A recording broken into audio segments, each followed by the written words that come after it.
The video essay by me, Joey Sexton. And sorry, my voice is I'm a bit stuffed up, and we're getting that taken care of. So, teaching diverse learners. So, learners come from all aspects of life. Teaching them comes with many different obstacles. Each person, their own individual self, is different, as we've all experienced that within the classroom. And we have to take that into account.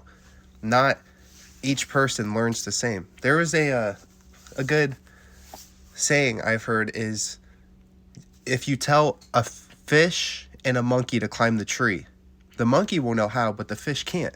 And you can kind of take that and do what you want with it inside the classroom.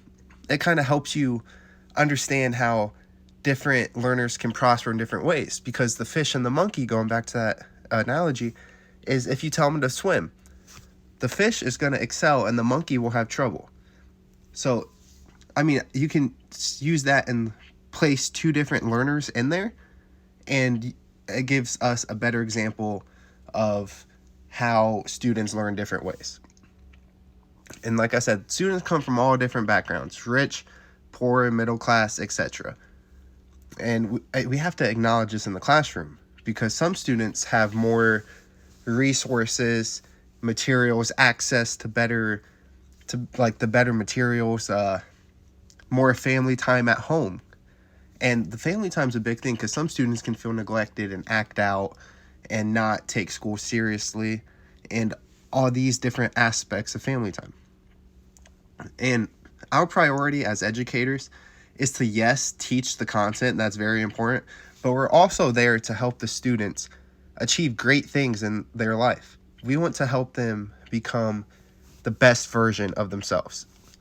And some different obstacles that we may face as educators: inclusive environments. We want to make sure that when a student steps into our classroom, they feel welcomed. They want to feel welcome. They want to be able to be themselves.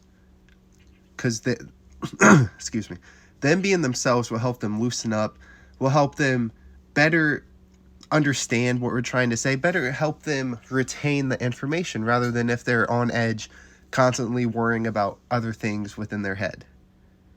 Different learning styles. Some students learn by seeing, doing, and reading.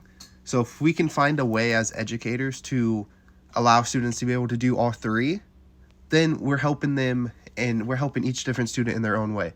And like I said before, different access to resources and materials, and differentiation on assignments. Some assignments we may have to do things different for other students to help them out, whether it be let them have like a scribe, let them use headphones to read it, or in one of my placements, actually my most recent one, senior year student teaching, they were talking about how some students give them the same assignment but shorter questions. Like, give them not as many questions. I thought that was kind of interesting, because these students take their time on their work. They're very smart, but they can't finish the assignments in the time frame.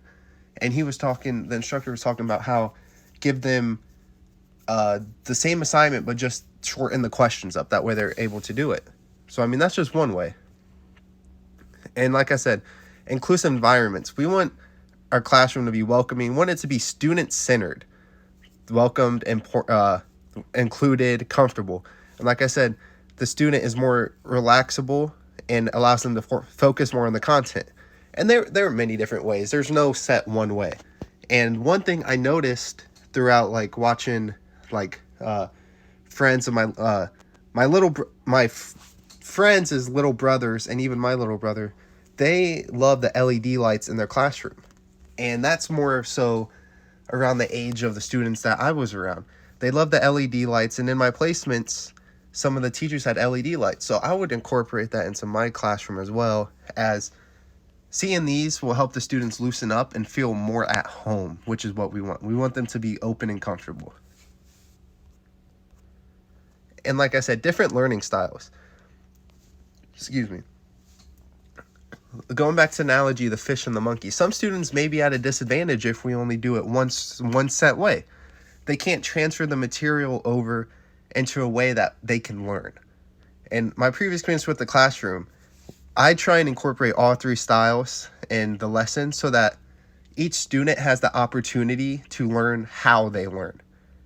Like STEM. STEM is a very great way for students as it has different methods of learning and helps them find out what their interests are in life, the classroom, etc. STEM's a very hands-on way, so they can do hands-on, they can read, they can watch. It's just a very exceptionally great way students can learn. And like I said, access to resources and the differentiation on assignments. So students, wide variety of backgrounds. That can translate in classrooms. Some students really don't have parent figures at home. Like, for one instance, I saw a student basically had to raise their siblings on their own because their parents had to work all the time. Some parents work second shift, so the students stay up at night just to see their parents, and they're tired when they come to school the next day. And in translation, some students may not have proper materials and may be at a disadvantage on assignments due to not having these materials. So like having extras in the materials in the classroom is a very great way that students can use these to help them out and not really be on the edge, like constant worrying about being made fun of or failing or anything, and help take this off their mind. And like I said, the differentiation on assignments, I stated some ways earlier, but a variety of ways can help these students, will make it easier on them, better help them understand, help take stress off. It will help them, excuse me, it will better help them achieve greater scores on assignments.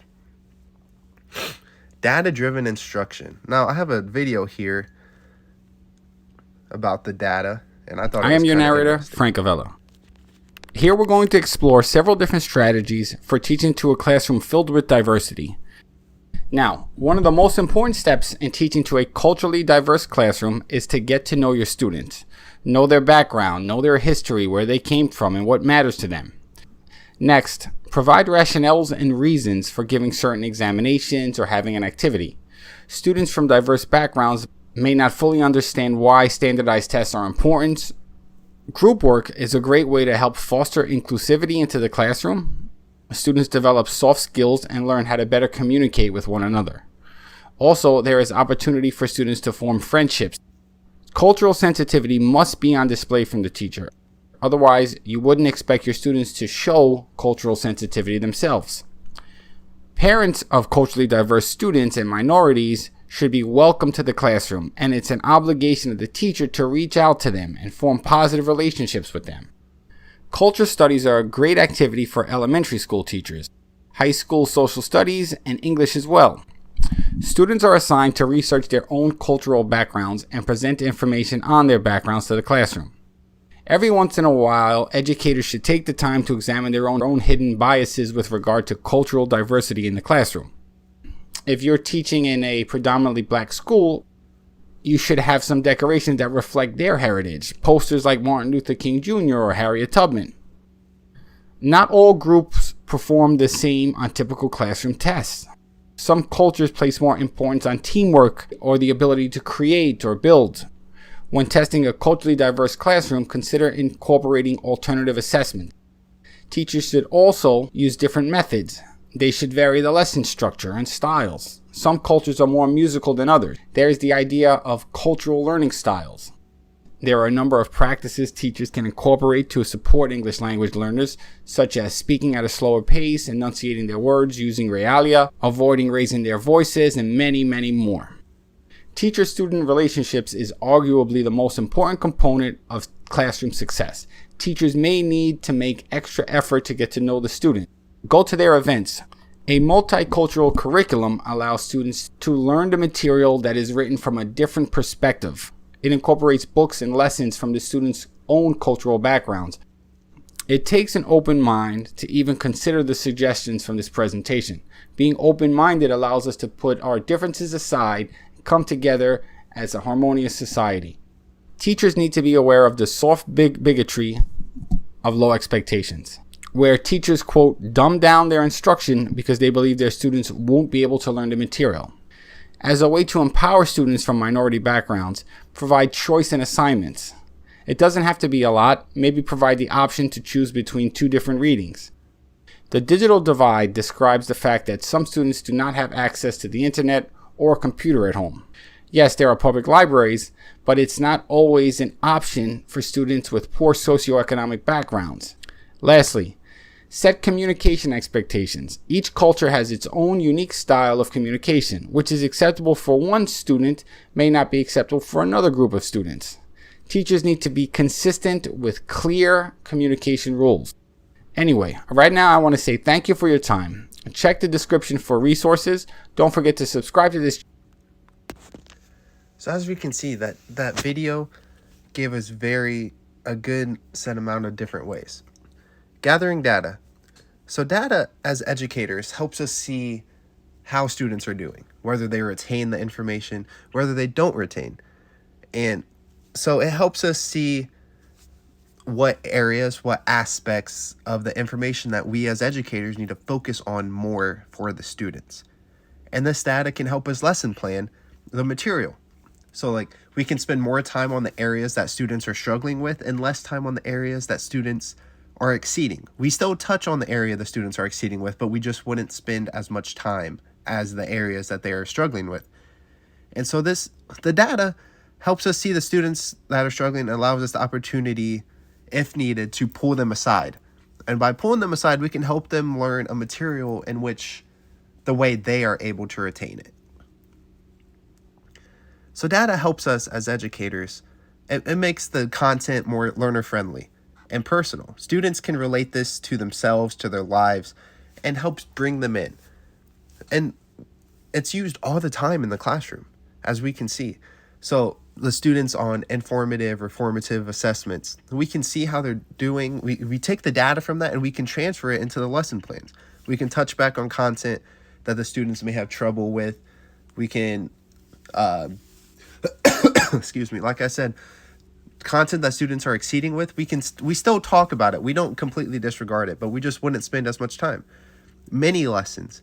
One thing I learned in my placements is that mini lessons can help break things up into different parts.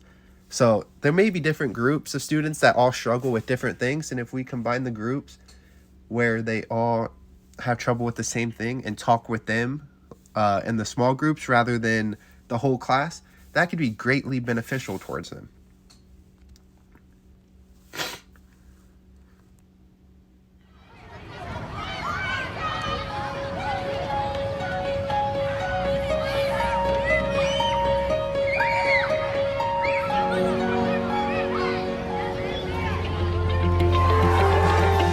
Data-driven teachers not only review and interpret data, but they make immediate use of the data they've collected in order to plan next steps in their instruction and to provide feedback for students to retool their thinking. Data-driven teachers are obsessive data collectors.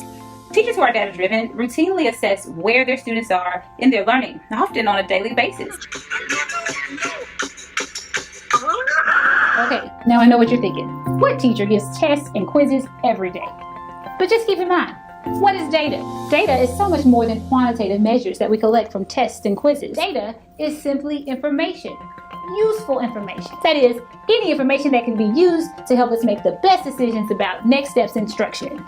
That's data-driven. Now, certainly, data-driven teachers make good use of quick checks through multiple choice quizzes and assessments in order to quickly and efficiently collect a quick snapshot of student data. However, students benefit most when they are provided with learning experiences and opportunities in which they can demonstrate their thinking and their learning within a variety of modalities beyond the simple multiple choice quiz or test form. One of the easiest ways to do this is through low-stakes writing, such as quick writes and bell ringers, exit slips, facilitated class discussions, and blogs. All of these are simple ways for students to get their thoughts out of their head and into a visible medium for their reflection and for meaningful teacher data collection. One of the most practical tools that I've observed used for collecting data in the classrooms of data-driven teachers is a simple clipboard. As the teacher moved about the room listening to the conversations of students working in groups, partners, or even by themselves, the teacher would write anecdotal notes based on the conversations of the students. And when the class reconvened for whole group discussion, those notes will provide valuable data to ask just the right questions and also for future lesson planning and instructional design. Without the collection of quality data, it's nearly impossible to provide students with quality feedback. Which, of course, is the primary reason why we give assessments in the first place. Without feedback, how will they know what to do differently? Or how will they know what to adjust or how to retool their thinking? As the video showed, the mini writes talking about all the information that they can receive from the lesson at the time and go back and understand, and how the data can help us as educators understand how the students are doing, whether they retain information or not, and that can help us plan forward into the future for them with the material to help them out. Now, writing. So writing is a rather difficult aspect for the students, and learning how the students write can help us as educators know their strengths, their weaknesses, and help us utilize these on assignments.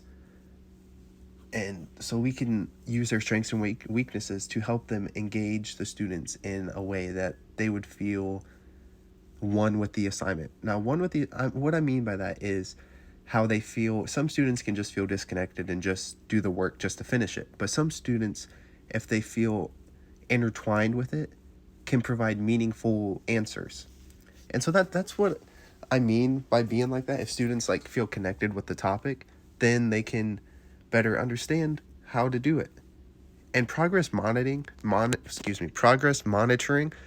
is a way for us to just continuously check in on the students. We use this in my student teaching senior year, or this year, and this just helps provide us like a little checkpoint to see how they're doing with the materials. And like I said, this was big on state test time, so around this time. And this is a way to check in on the students without giving them a big test, because some students can do good on tests, others just have test anxiety, etc. Now, being reflective practitioners. So educator is just a title, but it's honestly comes with many different descriptions, where the students is teacher, their friend, guardian, therapist, caregiver sometimes, etc. We impact students' lives in so many different ways that we may not even know. When the students are in the classroom, when the students are learning in the classroom, we are as well. It's always good to take constructive criticism, look back on the ways you taught, and think of ways you can do better for the students. And we learn different ways and methods we could use all throughout our college experience. And we also learn about all the different amount of students we have and their needs and requirements. Because our job is to help the students become the best version of themselves. And looking back, like I said, looking back at some of the ways we taught the material and different things we can do to better teach the material, only helps out everybody involved. It helps us become better teachers. It helps the students become better students by retaining the information, helping them out, come test time, etc. And like I said, constructive criticism is only there to help us out. And some of my professors gave me constructive criticism, and I take that and I try and impact what they say in the classroom, because they have the experience and the knowledge, and I just want to be a sponge and soak up everything. That way I can become the best version of a teacher for the students, and especially for young future educators. It's only going to help us improve. And like I said, it only helps the students as well, as the better we teach the material, the better they are at retaining.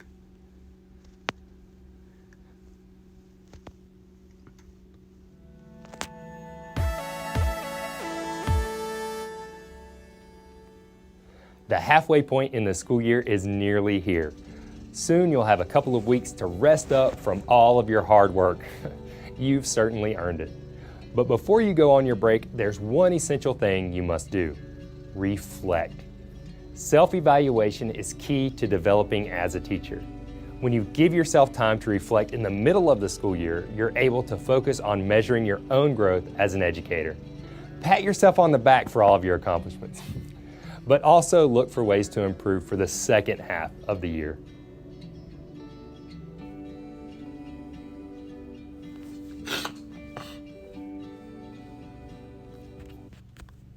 That was just a short little video about reflecting. And yeah, that's really it.